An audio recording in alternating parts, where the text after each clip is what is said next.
Welcome, everybody. Welcome to Pastime Picks Podcast. So this is our second episode. And what we plan on doing here is we're going to delve into reselling, delve into sports memorabilia, but also we're going to be ranking or drafting different sports topics. This week, we're doing the most iconic sports moments in history. And we might have ranked these differently, different reasons. It'll be interesting to see how we order them. We're going to draft them.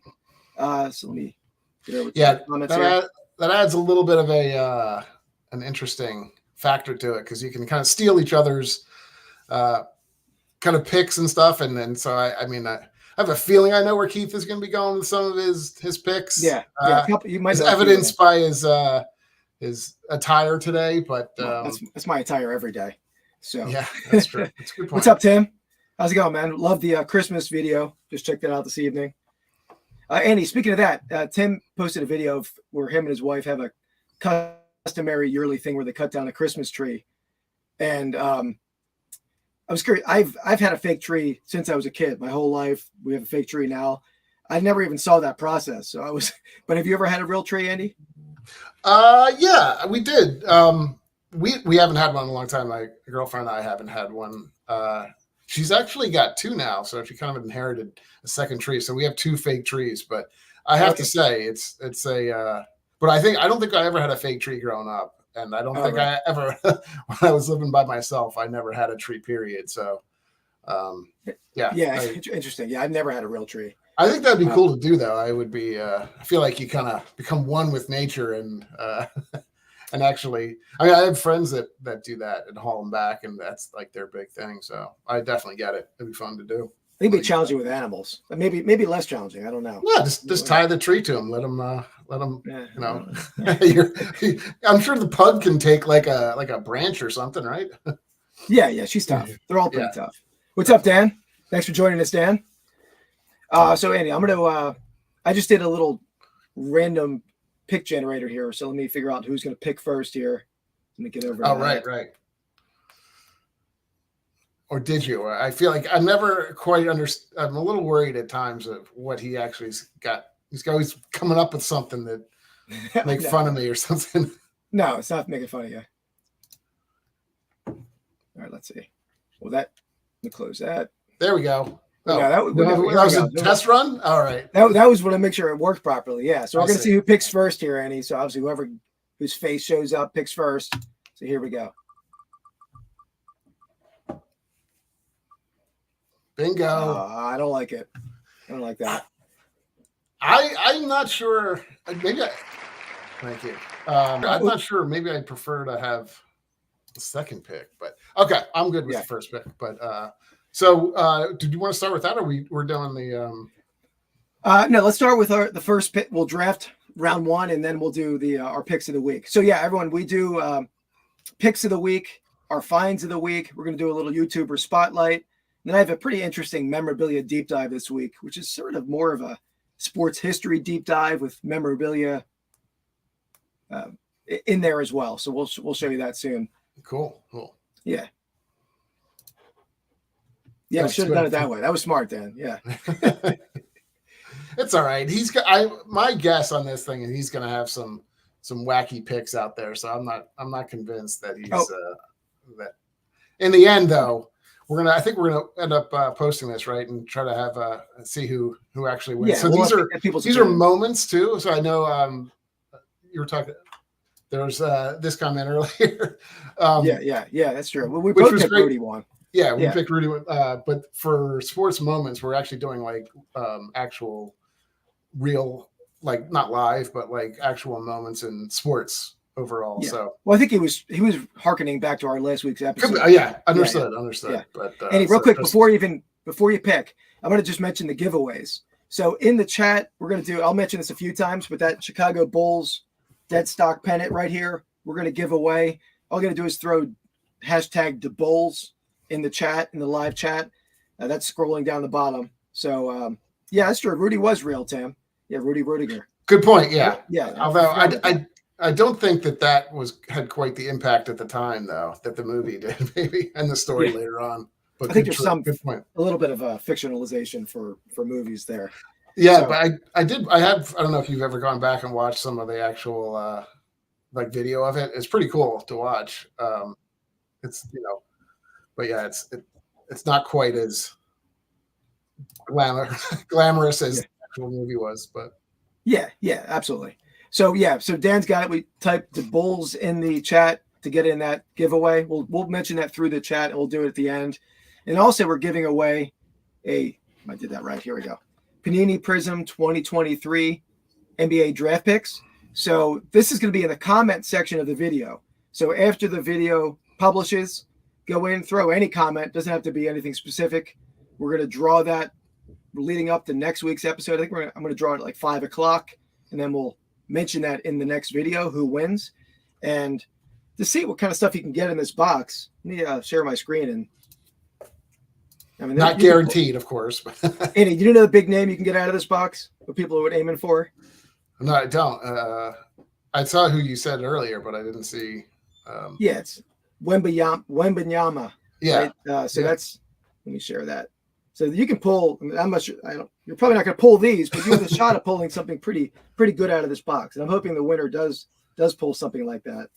Yeah. So that's that'd be cool. Yeah, I've seen all these videos of like the card pulls and stuff like that, and it's pretty insane. Some of the stuff that obviously they're taking clips of the best stuff, but I can't believe what they.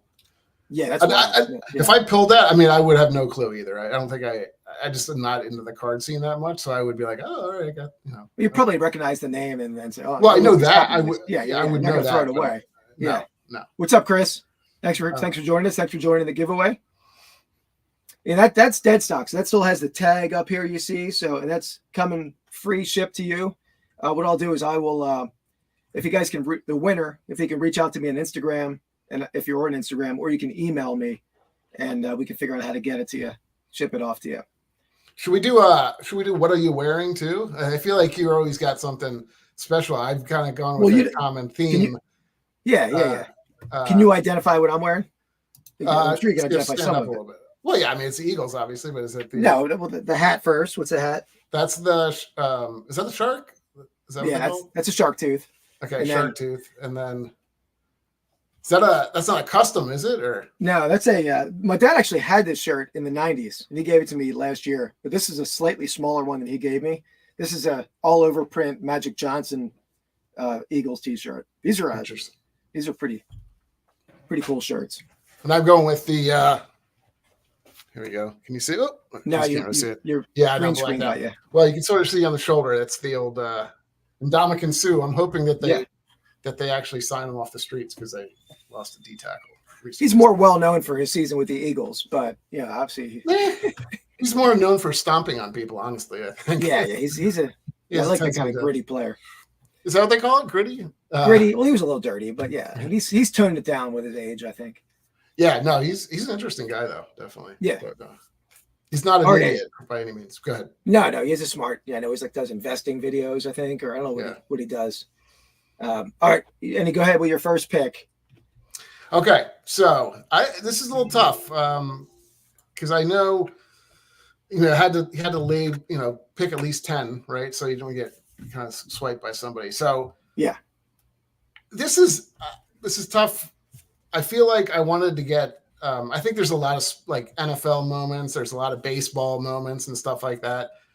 But I think there's only really one hockey moment that is like the ultimate moment. So, obviously I think everybody knows what I'm talking about.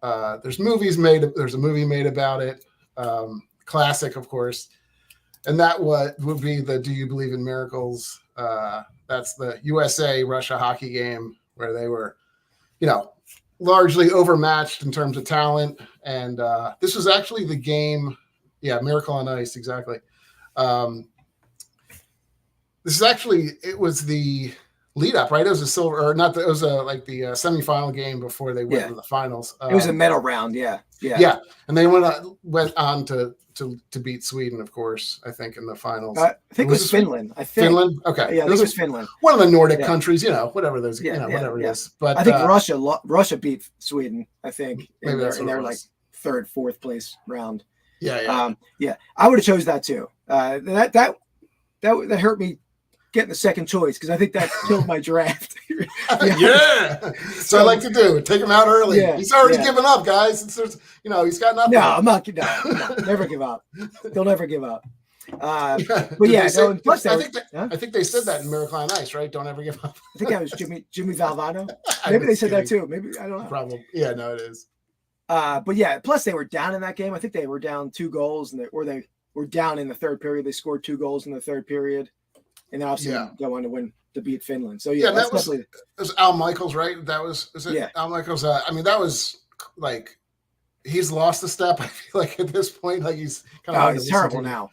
But that was back, that was one of the most classic lines ever. So anyway, yeah, absolutely, yeah. No, that's definitely the number one choice, I think. Plus the patriotism of it, yeah. He showed me. I saw that jersey on, I think on Reseller Information Network. He showed that. Was it Red Wings player too, right, Tim? Was it Konstantinov or Larionov, or there's a bunch of those guys. They were all definitely like a Red Wings, I believe. But yeah, that's definitely a good choice. Can't go wrong with the Miracle. The patriotism of it, the fact that it was during the Cold War. I mean, everything that goes into that. Yeah, definitely. All right. So where are you going? You're after taking a massive hit in your first pick. Where are you gonna go? Well, yeah. I mean, I'm gonna be in my wardrobe. I'm gonna put it this way. Fourth and goal, 4th and 2. You're up 3 points in the Super Bowl, the biggest stage of the world, and ordinary men. You're up 3 points, 4th and 2. You're underdogs. You're leading. Going into halftime. Ordinary men kick the field goal. Doug Peterson is no ordinary man, Andy. Doug Peterson called the craziest trick play in the history of the Super Bowl. It's true. Go in with a 10-point lead at halftime. I mean, let me just show it. And they're going to snap it, and it's Trey Burton who throws caught. Falls. I'd argue that may have been the start of all these. I feel like there's so many trick plays in the NFL now too. It's like that's kind of I feel like that's where it kind of started. Some people were a lot more willing to do that nowadays. Well, Doug was a pretty creative guy, and I know that for me, I chose that. I was at that Super Bowl. Like 3 minutes after that touchdown, I'm in a heated argument with a Patriots fan at the urinal next to me. It was just this guy was obnoxious. I don't want to know when it was over though. No, I was just over the game. But that was number one for me, and the whole game. The strip sack at the end. It was so that probably is not going to hold up to the vote. I'm going to thinking. There's I will say this too. I think you probably should have thought this out a little more too, because you think you could have had that in the later rounds. No, but for my Eagles watchers, I mean, they're going to say I can't lose street cred by drafting that 4th, right? I need to go early to get the Eagles fans on my side because. But you're right. That's why I wanted the first pick because you weren't going to choose Philly special number 1. So at least I could have got in the second round. How many Philly specials are on your thing? Is it all Eagles? Is it all play? No. No, come on. What's up, Mark? How's it going, man? Hey, Mark. Thank you for watching. Okay, so actually, Andy, Chris is right. Al Michaels on both the first 2 calls. Yeah, that's true. I guess I don't remember that. I think I was pretty drunk during that game. To be honest, that was pretty stressful. So I'm a diehard Lions fan, but since my team was in it, I had to kind of rep my home city some. So he grew up in Philly, so he's gonna quietly root for the Eagles, I think. Yeah. But yeah, that's all right. I don't know. Let me my version. I'm taking the early lead. I mean, of course, because I had the number 1 pick in the draft, that doesn't hurt. But I know all. I do like it. All right, so we got our first rounds done. So Andy, we'll move on to a segment here. Let me get over to the segment section of StreamYard. Sale of the week. All right. So again, guys, before I forget, for people coming in late, you can type in the Bulls in the chat for a chance to win that Chicago Bulls pennant right there. And also, after the stream's over, we're going to give away a Panini Prism Blaster box we're going to do a random comment generator from the comment after the video publishes. That's a good question, Dan. I mean, we're gonna snake it. Yeah, we're gonna snake it. Yeah. I don't know. No, I mean, yeah. Well, obviously. I'm all right. Kind of go straight. We'll discuss going forward. We'll have all types. We'll have drafts and other drafts, and we can do it straightforward. We can do it straightforward. Let's do a straight up draft. Yeah, that's fine. Okay, and you want to go? I'll go first with my sure. With my sale of the week. Sounds good. The first one is actually an item. I have two. Andy has one. We're going to be pretty quick. But the first one is an item that I showed in the memorabilia spotlight last week, or the memorabilia deep dive. And I'll see if Andy was paying attention to what I talked about, because I did mention the value of this. I did take an offer. I can assure you, I never pay attention to you, so I probably. No, I don't believe that. Let's see. Let me see here. All right. So this is Dan, we just ranked. We didn't even do a draft last week. So that's why we weren't ready for the snake versus regular. Okay. So let me that's the lemon peel, right? That's the 4-corner lemon peel baseball from, I think it was the 1880s. 1860s, but very impressed so far. All right. Yeah. I don't believe these were the most expensive that you had. And I can't remember exactly pricing, but all right. Did you want to say anything more about it? Do you want me to guess the price? Yeah, you can get, but it's an 1860s 4-panel lemon peel. I did take an offer, and so I think it sold over the weekend, Sunday, I believe. But and I don't know if it was a watcher of the video. I'm assuming probably not, but if it was, thank you for watching. Thank you for the purchase. But I assume it's coincidental there. But yeah, and give me your thoughts on, and the chat too. Let me know what you think that sold for. Yeah, Chad. I mean, might need a little help on this. I wanted to say that's in the 300s. I feel like that's where it was, but I'm gonna say 275 was the final price. 275. I'll give the chat a second to see if they have any guesses, and then. No idea. Yeah. He did. I listened to him a little bit, Dan. He didn't listen. He didn't listen. But here's the answer to if he's right or wrong within 10%.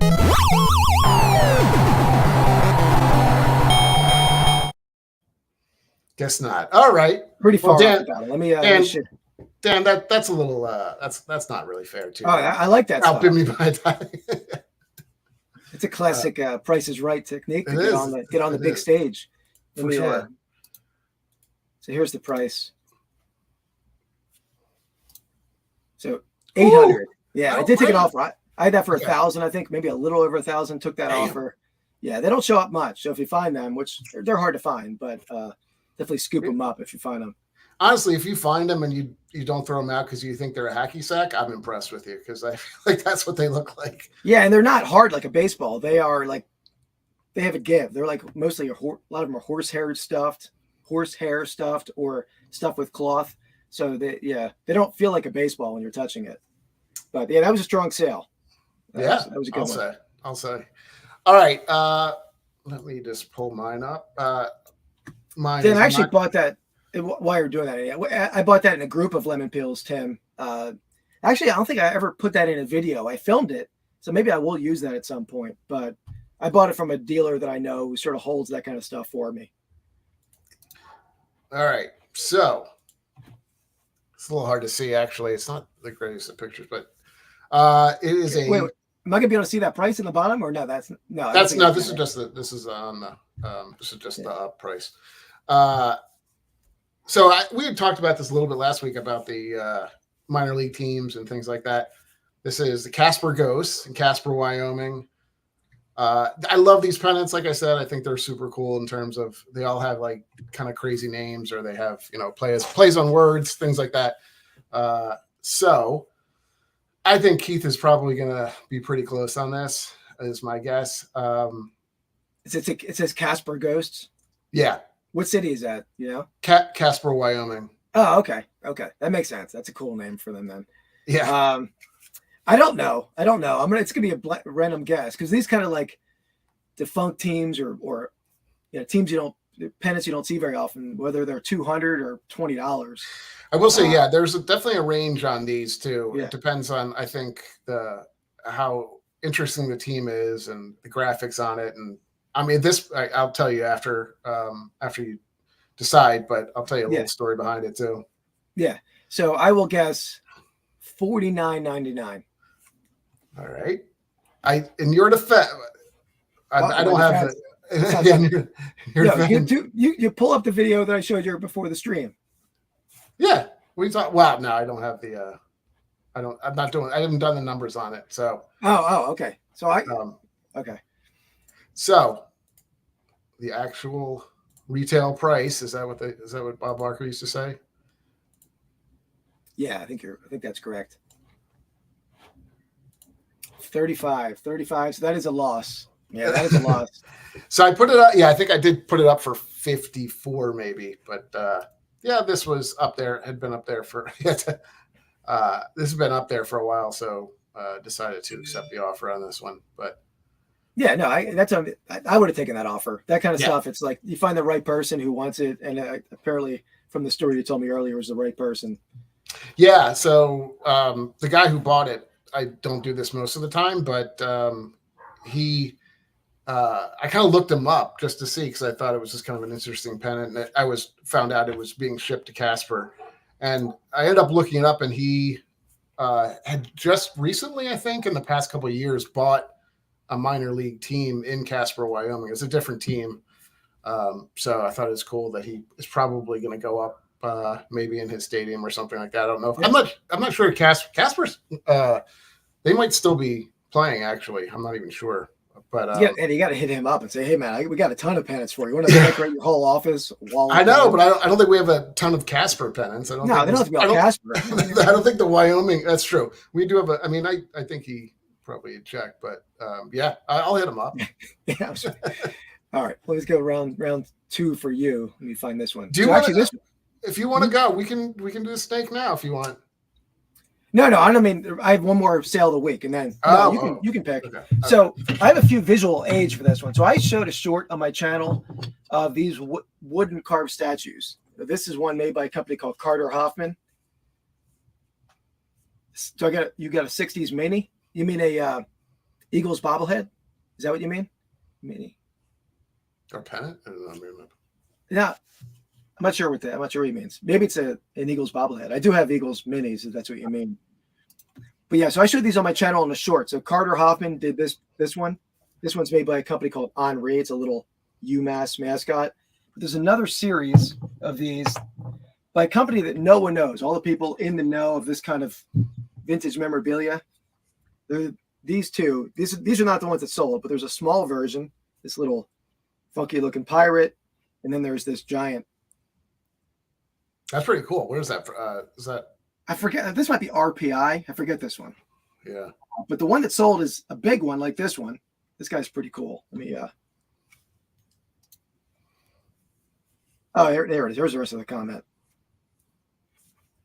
There's a chance we even had that stand. We'll keep an eye out for it. We have so much stuff to go through, both me and King of Pennants over there. So let me show you this, Andy.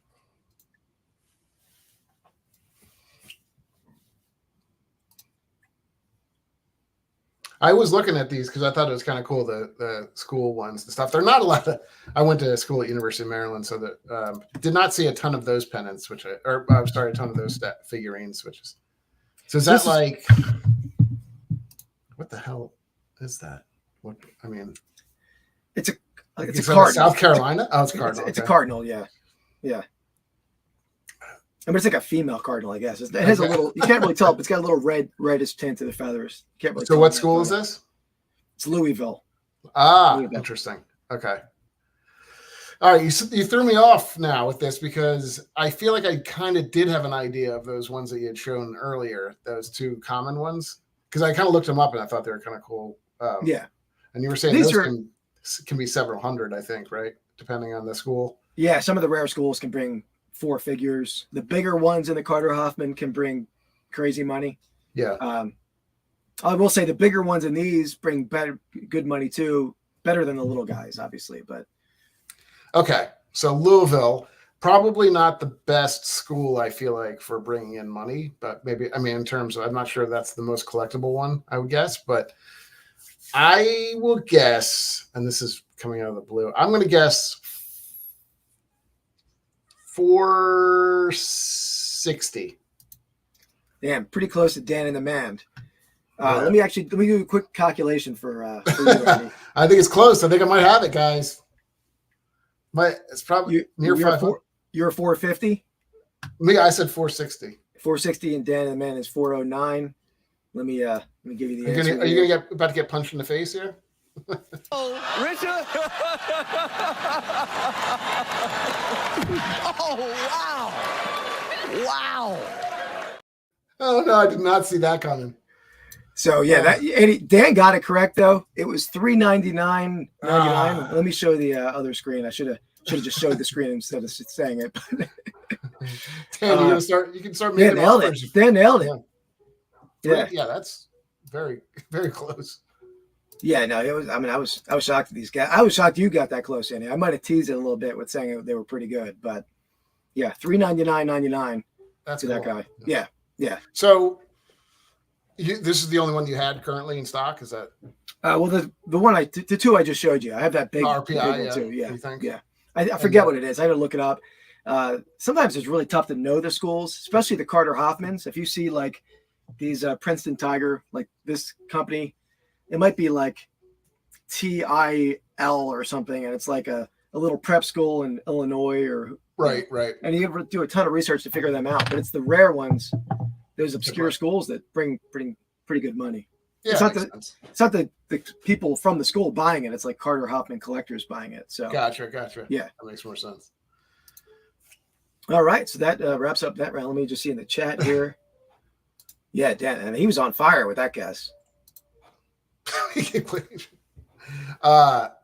Yeah, that was what I had too. I was gonna go $399, but my finger slipped. Oh man, get the hell out of here, Andy. Oh, thanks, Chris. I didn't realize you bought bobbleheads from me, but yeah, I love. I have a big Eagles bobblehead collection. I have a couple of I think 3 of the kissing sets. There's like 2 different female versions of the kisser. So you gotta show the bell of the ball in your collection too, right? Yeah, we'll save that for a future podcast. That's a wait till you see this one, but coming up. All right, so I guess we're not snaking it, right? We're not snaking the draft, so we're gonna do you're up with your second round pick. I'm gonna share this while you're thinking about your pick. Yeah, because I'm trying to think because I'm not sure where to go on some of these since you've kind of spent your football pick. Very good. Nice. There we go. Okay. Philly special bigger. I think I will go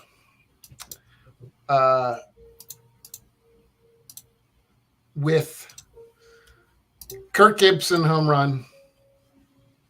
The classic LA, not when he was in the Tigers, unfortunately, but when he was on the Dodgers and he hit pinch hit home run.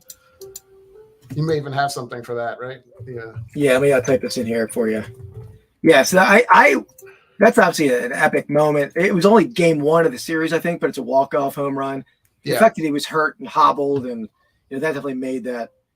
He was like at the end of his career. He was kind of just like a shell of the guy he once was. Really, I think.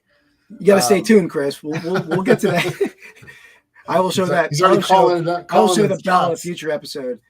So I feel like again, my thought process on drafting a top, a 5 team, I want to have the big sports represented, and I feel like that maybe not the biggest one ever, like the biggest, but I think it's a pretty big moment that everybody knows, and the call from it on it is really awesome. Anyway, pause 1 second. I will show that. Yeah. Play. High fly ball into right field. She is gone.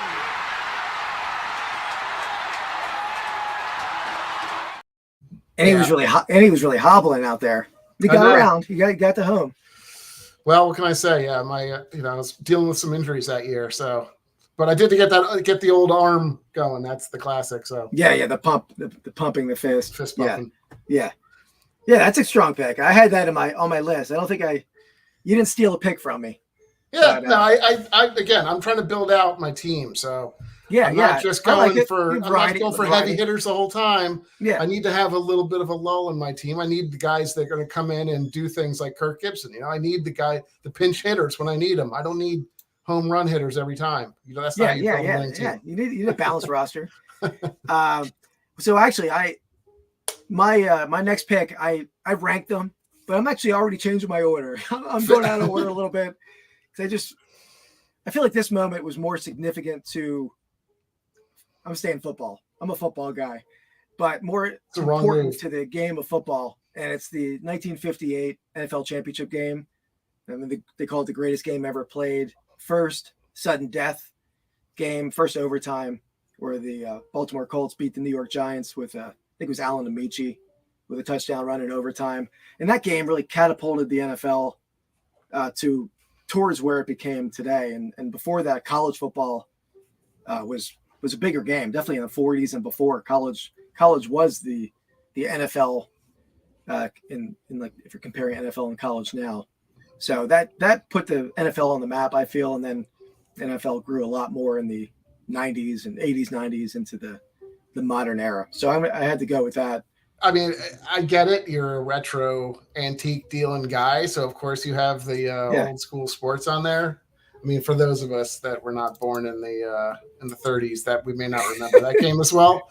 So I like to be a little more current in my picks so far, but I understand. It's good. It's a good pick. I'm not. I can't argue with it too much. Yeah. Well, there were several picks that. Half my board I was not alive, so that didn't influence my draft at all. Clearly, okay. Yeah. Do we have a clip for from the? Do you have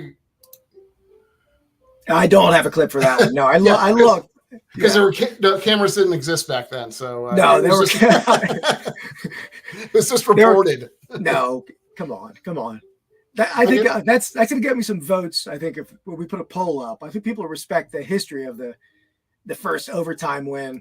Dan, I can assure you that there are clips for all of my picks. I'm not saying that we've pulled them all, but they are accessible. Oh, there's Any unshare your screen. I think your thing is still shared there, I believe. Oh. There you go. All right. So that's so now so now we're first two picks. So we're going to go to, let's do a little quick break for a YouTuber spotlight here. Let me get to the YouTuber Spotlight segment button. YouTuber Spotlight. All right, Andy. So let me get my screen shared here. You should explain to. I know we have had some of the same people in from last week, but why don't you explain your the premise? What the premise of this too? Yeah. Yes. Good point, Andy. Good point. So Andy doesn't watch any YouTube resellers. I mean, he watches YouTube, watches my channel, I'm sure, but on occasion, but doesn't really watch resellers. So I'm using this to show Andy other resellers and other reseller channels, and also other people who are watching the channel maybe don't watch the people that I'm showing him. Hopefully they'll go check them out, go subscribe. This one is actually another podcast, Andy. Yeah, last week you showed me the guy. I'm sorry, it was. Go Snow. Don't go snow. Okay. Go Snow. Yeah. Go Snow. Go Snow. Yeah. Which was interesting. Yeah. So this one's another podcast.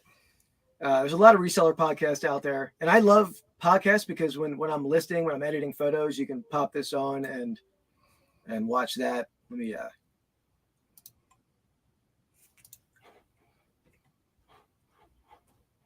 So Andy, this is Dan and Demand's podcast. Who's in the chat?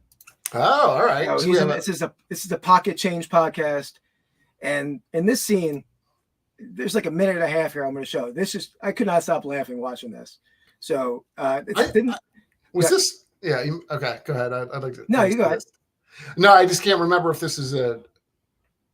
I think you've shown me a few clips. I can't remember if you sent me this one. Not this one. No, I've showed you other clips. There's some other funny reseller podcasts out there too. But let me get over here and press play. big cat, like small head, huge body. My brother's girlfriend's like, that's me. That's a pregnant cat. You're gonna have kittens. I'm getting ready to have kittens. I thought we were having kittens, and I'm like, oh, I named this cat. I've never had a girl. I've never had any kind of girl animal. I tried finding this cat a house. This is like Facebook had just started for like normal, like around. So you didn't really. We called vets, like trying to find this cat a house, like its home, because it seemed friendly, and it was short haired, and this is so embarrassing. Anyway, it goes to where it gets sick. I have to take it to the vet. It's been a couple months that I've had it. I didn't get it like checked up or anything, but it started having some kind of eye infection or something. Take it to the vet, and I'm in my early 20s. Like, I don't really have much money for anything, and I'm like, oh my god, I gotta take care of this cat now. I gotta pay for it. Take it there, and like, what's its name? I'm like, well, her name's Elaine, and they looking at the cat, and I got my brothers there with me, and I'm like, they're like, this is a male neutered cat. They're like, why do you think it's a girl? And I go, because it has nipples. It had nipples. All the cats I've ever had were all long-haired cats, so I didn't know they were like. I didn't know what short hair. I didn't know cats had like 7 nipples on them. So it was like, don't laugh. This is serious. I'm being serious. So, Oh god, that's funny. I listen.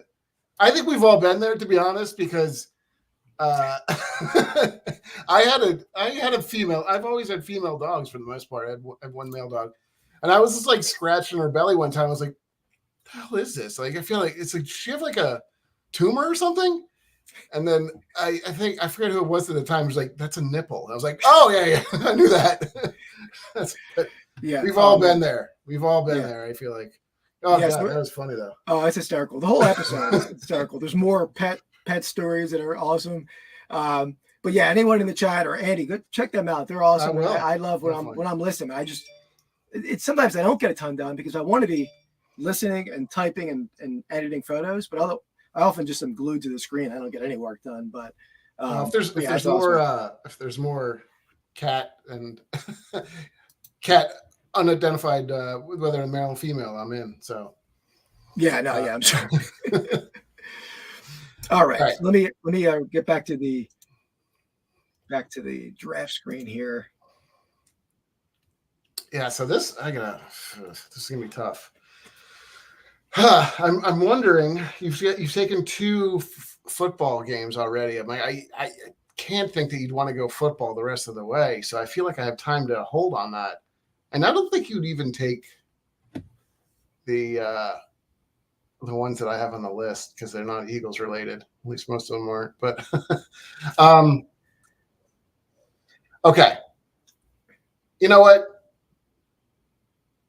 I'm going to go with my first basketball. And there's a couple, and they both really, I mean, there's a lot of basketball ones I was thinking of at the time. There was, the Boston Celtics one where they steal the ball out of bounds. That was a really great one. I was thinking about that, but it was against Detroit, so it was hard for me to pick that.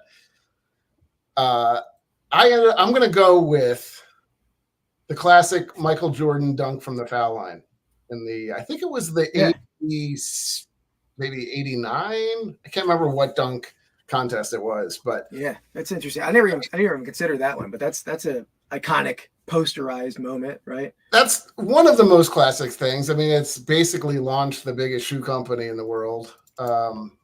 Maybe not that specific thing, but he's, like you said, he's on posters. Everybody had that, I think, even if you weren't a fan of the Bulls growing up, like you almost have to have that pick, that poster on the wall. So yeah.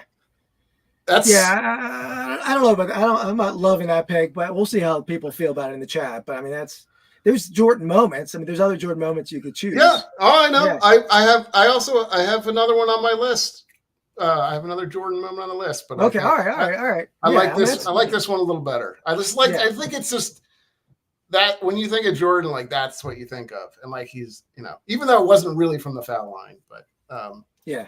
Dan, I am too. I have another one. They're back to back, and it's probably the one that you're thinking of. But thought I'd throw that a little bit of a curveball. A sleeper pick there. Pick. Yeah. All right. So what's your three? Are you staying football? Are you staying football? Oh my! Staying football. But I'm not staying NFL. I think I know. I'm going to a college game for this one. But it's not like a historically, I don't think it's a great moment for the history of the game or anything, but it's just sort of an iconic moment. And that's Stanford Cal. I think it was 80, Yep. 82. 82? I was just going to do that too. Cause yeah. I think it was 82. I forget the exact year, but yeah, when you have, I think Stanford went up with like 4 seconds left. They kick a field goal to take the lead. They were up by maybe a point and they kick off. The Stanford band comes on the field to celebrate prematurely. Then you had like an epic return with laterals and people running in the trombone players. And he spikes the ball on the guy in the end zone, which is the best part. So completely that's a classic. That was, I actually had that third on my list. And I was thinking you wouldn't go football, so I thought I could save that, but I was wrong. So, but it's funny. I had that third on my list too, but I went with the championship game. I took it over. Well, I had a fourth on my list. I had Miracle on Ice.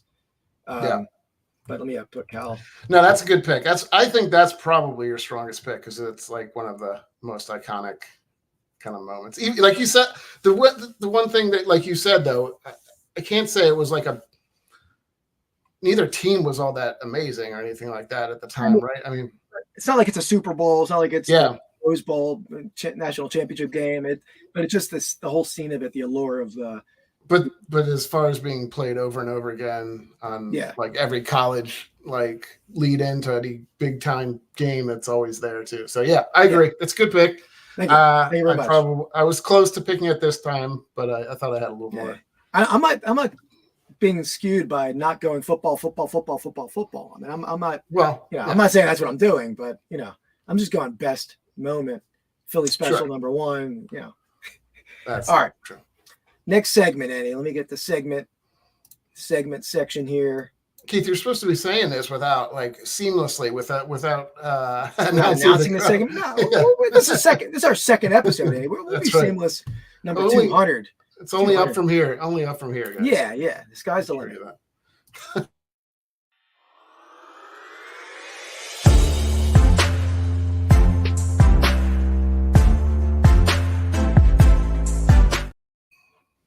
All right. So this memorabilia deep dive is going to be, it's a sports history deep dive. And I'll explain why with the holidays coming up, why I'm wearing this hat. So nobody does, yeah. No, let me fix it a little bit. This thing is super tight. Wish feathers are falling off of it. So this is a 1960s Philadelphia Eagles Sound of Brass band uniform. And I'll show the full uniform. I was going to wear it, but it's just way too tight. We have the big Eagles head on the back. Was that for a child? No, people were small. People were small. They're smaller back then, yeah. Yeah. So what I'm using this to illustrate is, with the holidays approaching, the story that a lot of lazy commentators use to talk about the city of Philadelphia, that we threw snowballs at Santa Claus. And you'll see why this is sort of topical to that conversation. So it all starts when the Eagles signed Joe Kuharich as coach in 1964. He was hated from the get-go by Philadelphia, traded away Tommy McDonald, traded away Sonny Jorgensen, had 2 losing seasons right off the bat. His third season, I think he was a game over 500. And for some reason, the owner signs him to a lifetime contract with 1 winning season out of 3. He followed that up with another losing season. And then we get into 1968 and got worse. They were 0-11. 0-11 getting into week 13. No, I'm sorry. That wasn't. That's tough. That's tough to do. Yeah, 0-11 getting into week 12, and they were in the catbird seat. Let me take this off, and I'll continue. They were in the catbird seat to draft the number 1 overall pick, who was a legendary franchise-changing player. Andy, do you know who that was in that draft? So what was it? What year is this again? That would have been after the 1968 season. No, probably a quarterback. I can't think of a 60s quarterback, though. No, I don't know. Who was it? So I'll give you a couple hints first in the chat, too. So USC. He went to USC. Okay. Not yet. Ended up getting drafted by Buffalo. Okay. It's not Kemp. No, that's too late, right? Check Kemp. No. If the glove doesn't fit. OJ. All right. Okay. OJ. So they were in the Caparati to draft OJ. He was in their control. They went into Detroit Thanksgiving Day and beat Detroit. You're welcome. So 1-11. Here we go. Dan again got it. Dan got OJ. So they're 1-11, and they followed that up in the next week with another win. They're 2-11. So they just threw away the chance. At that point, they basically had sealed that they were going to lose the first overall pick. So they're getting into the last game of the season, home game against the Vikings, December 15th. And the city's pretty angry. They lost out on OJ. They have a coach they all hate. They were 2-12. In fact, when fans were coming in the stadium that game, they were selling, I have some memorabilia to show, they were selling Pennants, Joe Must Go. We're talking about Joe Kuharich. And you can see that there's a glare there, but the water bucket on the ground, he had thrown a tantrum earlier in the season and kicked over a water bucket. So that was part of that reason that was on the pennant. They were selling buttons outside the stadium. Joe Must Go. It's an original button from that year. Impeach Kuharich. Again, probably tying in with, I guess Nixon was around the same time, right? When was Nixon? Yeah, so that's probably topical to Nixon. So there was a pretty angry fan base. And they had planned a pageant at halftime. The Eagles Sound of Brass Band was going to walk, where they were going to walk on the stadium. They had Santa Claus on a float, and they were going to parade around and play like Christmas music. It was snowed that day. Santa didn't show up. They had no Santa Claus. They pulled a guy out of the stands with a pretty shabby Santa Claus outfit. And they were going to put him on this big pageant, like, not truck, what would you call it? A float, parade float. And he was going to throw candy canes out. Well, the parade float got stuck in the mud. He couldn't get onto the field. So instead, he walks around the field with like an Eagles equipment bag. Doesn't have like a Santa bag. It's an Eagles equipment bag, and he's throwing candy canes out into the stands. And in funny fashion, I mean, he got pelted with probably a couple hundred snowballs. But, you know, I pelted Andy with a lot of snowballs growing up, and I got a strong arm, right, Andy? I mean, so that's the whole story as to the snowballs at Santa. It's not like a vicious, there was an angry fan base. All the reasons I laid out there, but I mean, snowballs never hurt anyone. Yeah, on occasion. I wouldn't be surprised if they're filled with rocks, you know. It snowed that day. It was just soft snow. It was fluffy snow. Sure it was. Yeah. So figured I would share that. Yeah, you had quite the web you've spun with all your little stuff. You told me from a good start to finish story there. I'm impressed. Yeah, thank you. Yeah, I'm pretty coherent when I want to be. So that's that. So let's move on to, are we on round 4, right, Andy? Yeah. Let me see. Pick 4. Hold on a second. This is where I think I take over at this point because my number 2 is still there. You pulling up our top list so far? Yeah, I'm gonna pull up the draft board. Let me get to it.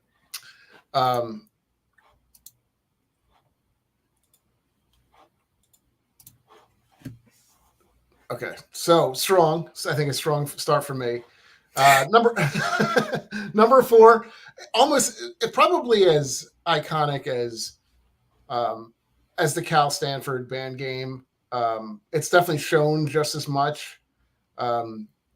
It's our neighbor, or Keith, your neighbor to the west, and that's the Immaculate Reception. Yeah, I mean that's as classic as you get. I think Franco Harris. Digging the ball from I don't even know how to describe it, but he grabbed it like just off the turf. So Yeah.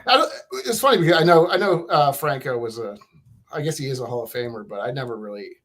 I mean, it's a little older than my wheelhouse too, than what I've been picking so far, but still pretty strong, I think. I mean, I'm sure you have. Do you have something? Yeah. Do you have? I'm sure you have something from the Immaculate Reception of Franco's jersey or something.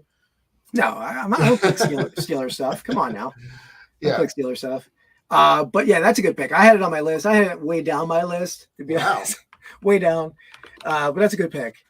But I try to stay with this pick. This is more of a historical pick, going back to the black and white era of the sports. It probably predates TV, I think, actually. But I went with Jesse Owens, 1936 Olympics. All right. Just everything went into that. Jesse Owens, and for anyone in the chat or watching on the rewatch, don't know. Jesse Owens was a track and field star, like Ohio State track and field star. 1936 Olympics were held in Berlin, Germany, during the Nazi regime, and so there was a lot leading up to that Olympics whether America would even go. Were they going to boycott it? I think Jesse Owens got a lot of flack from like the NAACP for going. Where Hitler didn't only hate Jewish people; he hated any minority, anyone different from of his Germanic race. Anglo-Saxon, yeah. So. But he did go. He went and he won 4 gold medals. And Hitler left the stadium before the award ceremony. So I think everything that tied into that, the fact that the political climate and just the fact that he won 4 gold medals in that Olympics, I think that's a strong pick. It's a good pick. I didn't actually even think. I think that I was thinking a little bit about that, but I don't think I would have pulled that one, but that's good. Yeah. I think there's some videos of it too. I want to say there's some film of it. Yeah. I'm sure there are. I was just joking going back and, let me unshare here. I don't know. I think you had a very, questionable first couple picks. And I think I don't know about the first couple picks. I would say so. Yeah. I think, we'll see. We'll see if you can finish strong. I think. Yeah, we'll see. We shall see. I'm not sure. I gotta look at my. I'm a little torn. I don't know who to go with on my final pick here. I'm a little bit concerned, but I know that'll be our last one. Yeah. Right. Me too, Dan. I sort of had, some ideas of more than just sports and some some context of other stuff, but. Yeah. Well, I'm a genius out of the box thinker. That's just the way I work, Yeah. So. Yeah. All right. Segment time. Sounds good. This is Find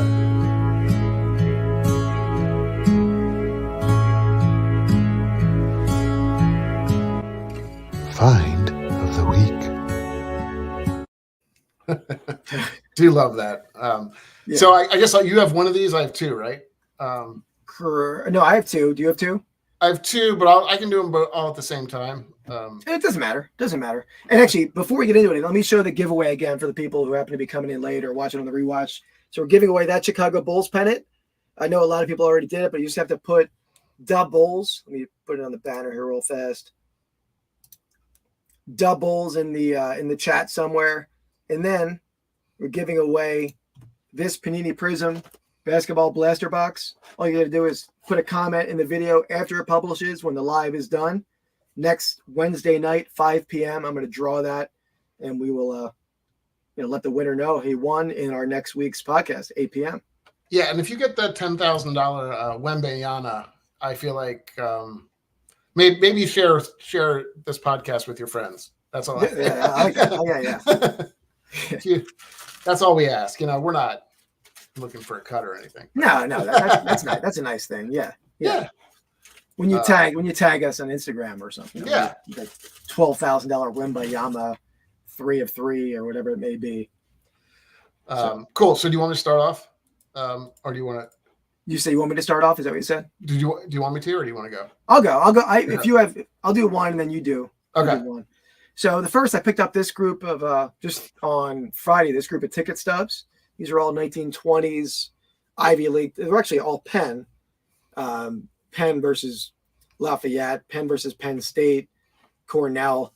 And ticket stubs are very strong, and so easy to ship. I mean, I think the Penn State ones in this group probably bring like $40 to $50 each, and the Cornell, the other Ivy Leagues, Cornell, they'll probably bring 20 to 25. But these are quick sells, easy shippers. Always look for ticket stubs when you're out picking. They're definitely how often do you find those? And I mean, do you find them at yard sales a lot, or is they just and do people even know what they have half the time? Never at yard sales. I buy them at like flea markets. This I bought at the Philly show, the Philly sports memorabilia show. Yeah, I paid $80 for a stack. There'll be an upcoming video, but yeah, that was a good buy. Well, I know. I mean, I would assume every reseller's kind of favorite thing is to buy bulk and then part it out, right? And so absolutely, those things are the way to go. I mean, we did that with the Pennants, but those things are about as easy as you can to ship. Although they're still probably like $3 to $4 to ship, right? I guess maybe you can put them in an envelope actually. No, I ship in bubble mailers, so $3.50, $4. But on ticket stubs, even like modern stubs, I know there was a story last year of a young guy was in college. He had I think he had broken up. I might be misremembering some of this, but he had broken up with his girlfriend, or had 2 tickets to I think a Washington Bullets game versus the Chicago Bulls, and didn't go, or went by himself. Only used 1 ticket. He had an extra ticket because he didn't bring his girlfriend, whoever he was supposed to go with, and it turned out that was Michael Jordan's first game. And years later, I think it was like last year, he discovered that ticket. It was a full ticket to Jordan's first game. I think that brought like $300,000, $400,000. That was one of the major auction houses had that. So even like newer stubs, doesn't have to be like a 20s, 30s ticket. Newer stubs for like, the significance. Yeah. They're always worth looking up the dates. That could be a pretty great find for a quarter at a yard sale. Cal Ripken's last game or something. So. Yeah, I want to say there's a couple. I've seen a couple things like that too, where it wasn't necessarily, like you said, the timing necessarily, but there was the significance of either the first or last game or something like that. So yeah. Anything that's got Jordan on it that's got like any significance, I feel like is just through the roof at this point too, which is crazy. Yeah, the fact that he's been retired for like 20 years now, and he's still probably the most collectible. Absolutely. I think the whole pandemic documentary made a big part of that resurgence. I think, yeah. All right, so I'll go with my. I have to do my presentation, unfortunately, but I'm going to go with.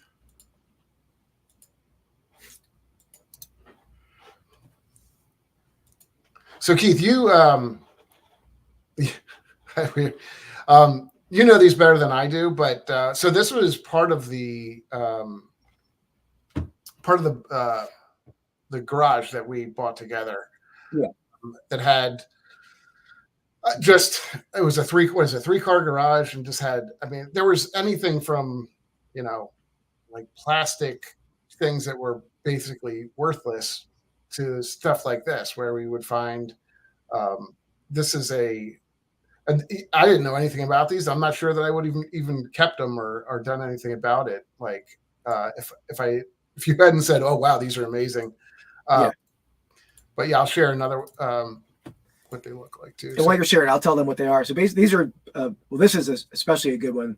These are box baseball gloves. So anytime you find a baseball glove with a box, the box actually adds a lot more value than the glove typically.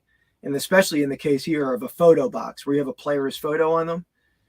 Those, I've sold a Mickey Mantle photo box for 4 figures, Stan Musial photo box. There was a Stan Musial photo box in this same buy that we made, this garage buy, which is one of my videos. I forget the title of that video.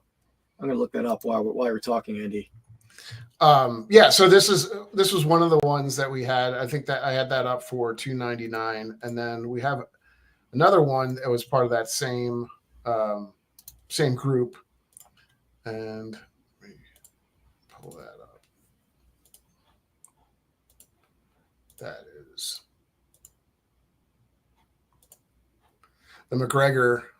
This one wasn't a photo box though, right, Keith? This is more just a early, like what, 60s Yeah, I don't think that one's a photo box. McGregor box. But those are still good. I mean, if it's a box glove, it's still, I mean, a photo box is better. They're the best ones, but you can't beat anything like that. That's a Yeah, let's see if I have the other picture up of what we have that one up for.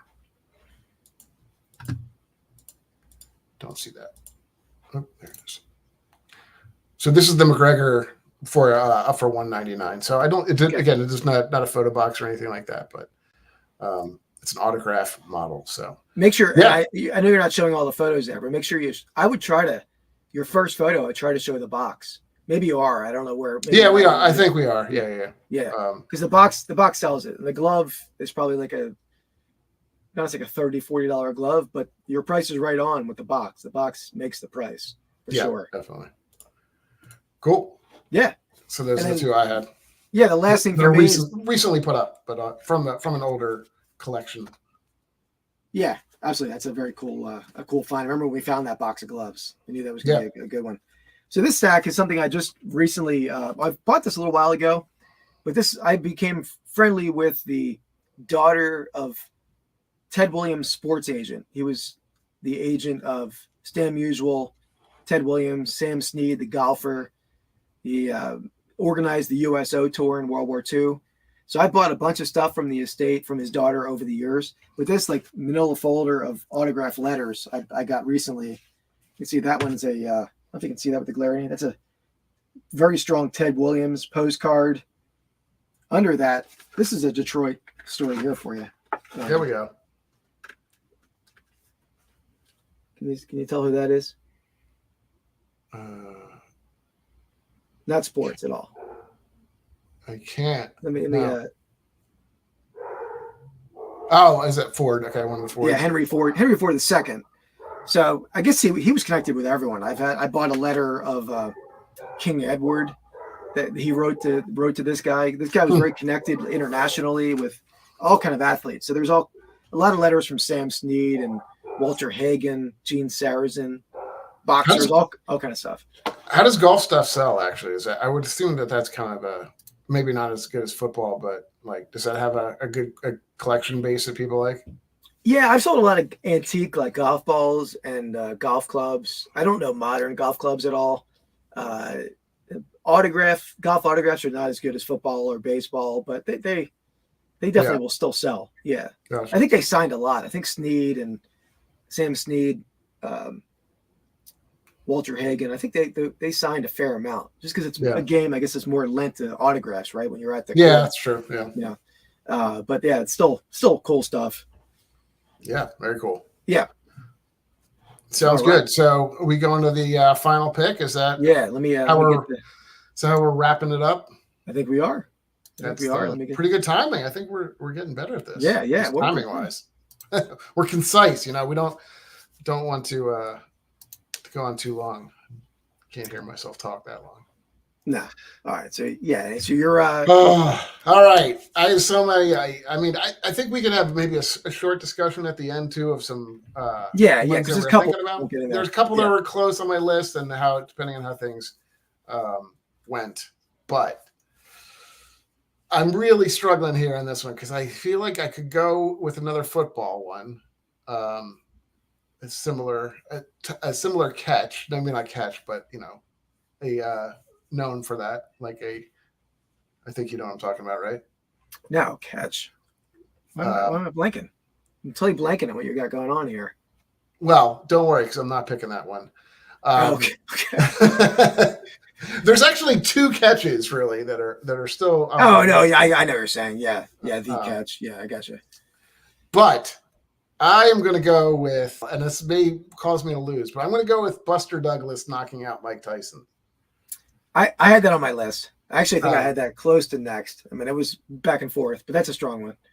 Yeah, I was trying to think of something. That was somewhat relevant to people these days too. I'm sure there's the Rumble in the Jungle. There's a bunch of stuff with Ali, George Foreman, all those fights and stuff. But that was Mike Tyson was essentially unbeatable at that point, and it was I think it was the biggest upset in in boxing history, probably. Oh, yeah. I mean, of a substantial size. So that's my last pick. Yeah, I mean, Tyson was 37-0, undefeated coming into that, and to be a huge underdog and a knockout Tyson, that was and that was like sort of the pinnacle of boxing. I think, right? It was 1990. So boxing is not what it is now. It's not now what it was then. I was trying to say, but yeah, that's a good pick. I had that on my list for sure. All right, so I'm going old school again. Oh, there are modern stuff you could pick. You could go with the Dwight Clark, the catch. Right, that was on my list. Yeah, okay. And I guess maybe the catch you're thinking of. This is not mine. I guess we could save that for the end. But the Willie Mays catch, maybe what you're going. That's for. That's a great one, but that's not even the one I had on my list. I didn't even think of that one, to be honest, until right now. But what I'm going to go with, the one I'm going to go with, because I think one of the more exciting things you could see in sports when you're watching sports, baseball in particularly, if you're just watching sports on a random Sunday afternoon and you pop the TV on and there's, 1 out in the 7th inning, and you look at the scoreboard in the corner, and there's 0 hits up there and 0 errors or whatever it may be. And then you're tuned in. You're locked in for the next 30 minutes to see if that pitcher can finish out the no-hitter or the perfect game. Sure. And you don't get to see that often, right? I've never seen one in person, but I've seen a lot of Phillies ones over the years. But to do that on the biggest stage, which was Don Larson 1956 World Series against the Brooklyn Dodgers, I mean, you gotta that needs to go on the list again. And probably nobody watching this is going to be alive then, I'm assuming, but maybe. But definitely, that's a winning pick right there. I mean, listen, I get it. Yes, that's probably that's the best perfect game ever, I think. I think I was watching. Was I watching? I don't know my dates super well, but I was watching a documentary on Yogi Berra, and I think they had talked about that somewhere in the documentary. It was kind of interesting, but I don't know why they talked about it, but maybe it was about how Yogi Berra was so good. Now they pull them for sure. Yeah, now you have combined no-hitters, and you still occasionally get one. I mean, so now that we've all picked, I feel like there's so you've got to have. Do you have any like recent ones? Like, I mean, Philly special. I mean, that's okay. That's somewhat. Yeah, I was surprised to know Miracle of the Meadowlands. To be honest, I can't believe that didn't. Yeah, that's true. That would be a good one. Or any of the Miracle of the Meadowlands. Miracle of the Meadowlands number 3, Deshaun Jackson. Yeah, that's true. I should have went all Eagles because that still might beat your list. Deshaun Jackson. Maybe, if you have enough. The other one, the other catch that I was thinking of was the helmet catch, which I'm sure you would never put on your list because it's the Giants. No, that's a good one though. That was one of mine. The Jordan shot over Craig Elo, that was the other one too. That's one I think we're gonna go with. Yeah, I mean that was. I actually did have them flip flop, but I thought that, and probably Dan, that was the one that you were thinking of earlier. That's kind of the classic one that everybody. Oh yeah, that's a good one. Yeah, is that the Leitner shot? Is that game? God, yeah, that's good too. I Yeah, didn't even think about that one. College basketball, that's really good. Shoot. Jordan flew. Was that the one? That might be the same game, right? Yeah, I think it was. I think that's that's the one where he makes that crazy shot and he looks like he's gonna punch Craig in the face. Yeah, he jumps up in the air and windmills his arm around over his head. And Elo just like falls to the ground. That was my list. I think so. The other ones that I had that you had the Cal Stanford game. I had that one. I had the catch, obviously Montana to Dwight Clark. But I think we kind of had the rest. Do you have anything on the list? The only one I had on my list that I did not get mentioned by you or on our top 10 there was, and this was not going to be a winning pick because I don't know if it actually even happened, but it was Babe Ruth's called shot in the 1932 World Series. Yeah. I mean, did he call a shot? Was he pointing at a dugout, the Cubs dugout? I mean, so it's hard to put something in there that you don't know if it actually happened, but the legend of it sort of lives on. So I mean, I think I did a little research and was trying to find some. I didn't want to make sure I didn't miss anything giant, but I mean, I had this list pretty much without like ever looking at anybody else's. But Yeah. That was one on the list where they said, and I was like, I don't really know that one that well, but yeah, I mean that's a hard one to put on there. I think our lists were pretty similar. I mean, I'm sure you would have Philly Special 1, 2, or at least early on. You probably had it on your draft board, I'm thinking. I did not have the Philly Special. No, I didn't think it was. The only Eagles thing I had was the Miracle of the Meadowlands. Yeah. Maybe and that was a crazy game and crazy episode at the end of that. You mean the Herm Edwards? Yeah. Meadowlands. Yeah. But that they didn't go on to win anything that year. That was, I think, 78, I believe. So it was 1980. They went to the Super Bowl. Yeah. No, but you're right. The utter shock of that play.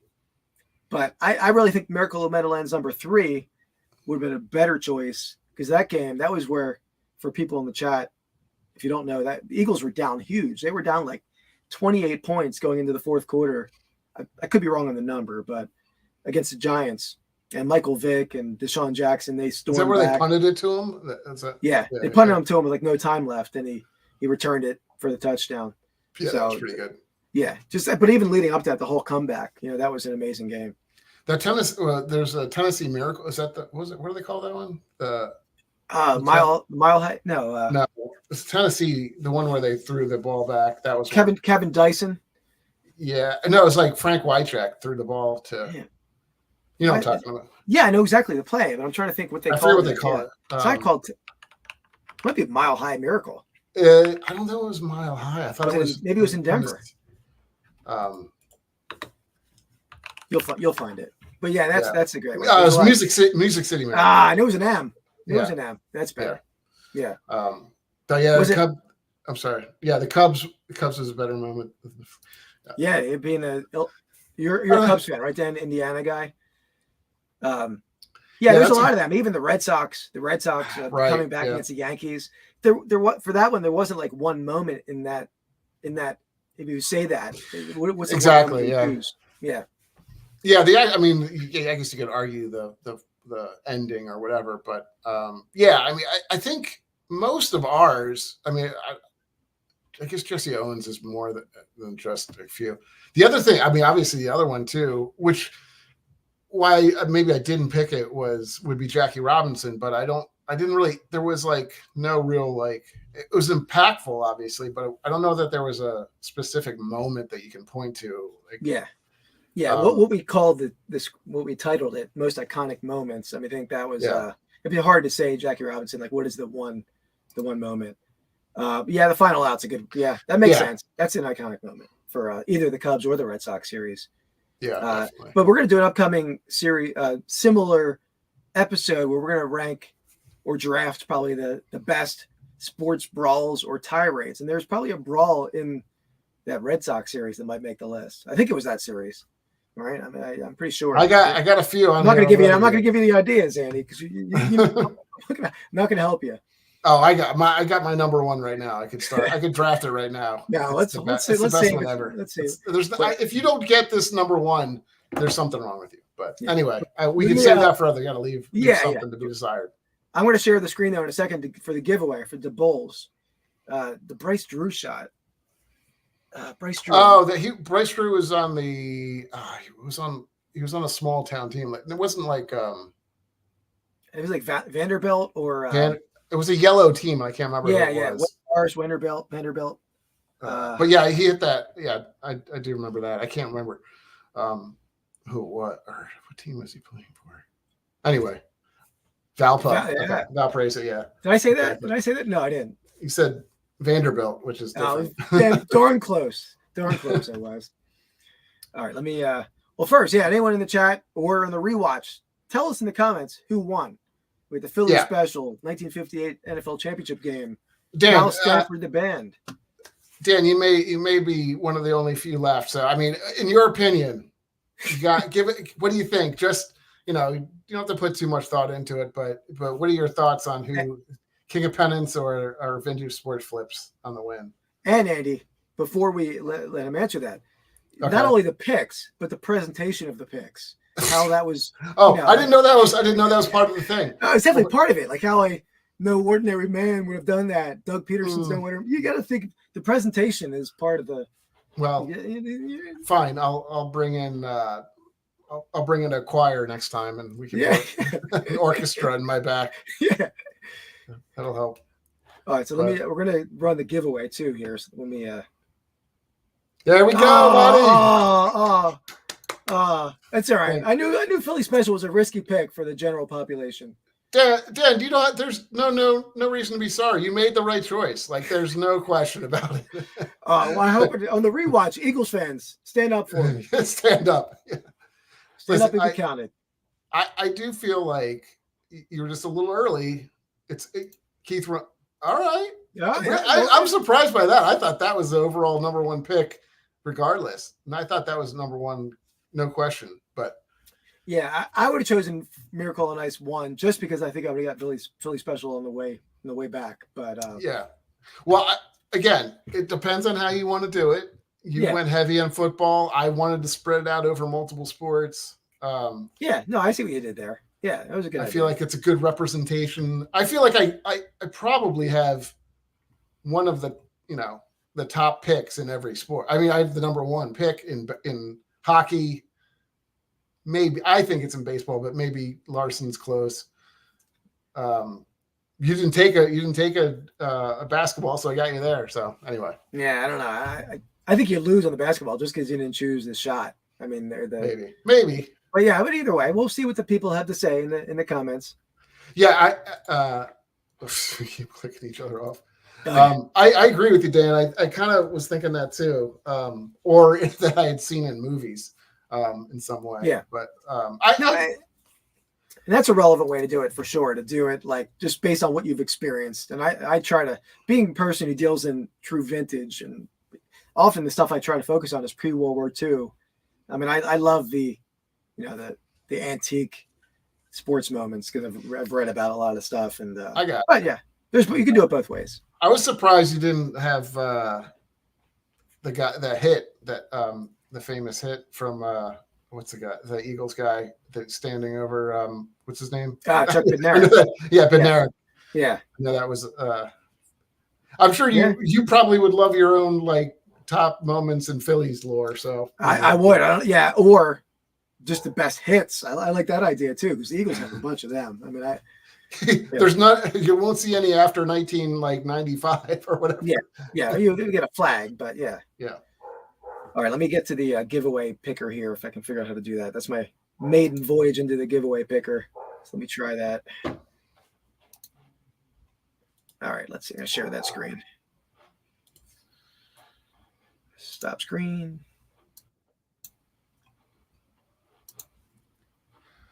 So yeah, we haven't decided next week what, or have we made an official one yet? We're gonna have probably a holiday themed one, right? Well, that'll be the week after, right? Yeah. Right. So maybe next week we would go to the Brawls. It's like that's a festive holiday season kind of thing. We could do that. Yeah, the calm before the storm. Yeah. We could do that, or we have a couple ideas. We have a big long list to do. So, but yeah, I think again in the comments and stuff, if you've made it this far in the video,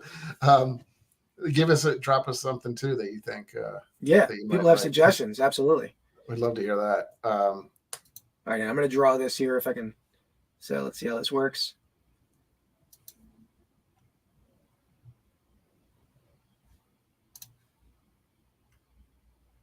Here we go. Waiting for it. Can hardly stand it.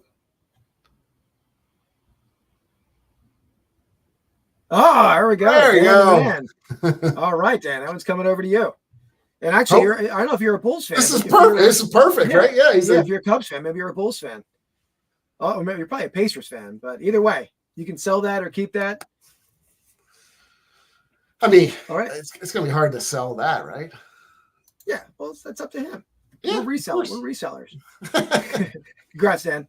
And guys, for the last second here, after we sign off, hop in the comments, throw a comment up. I'm going to mention this on Instagram again.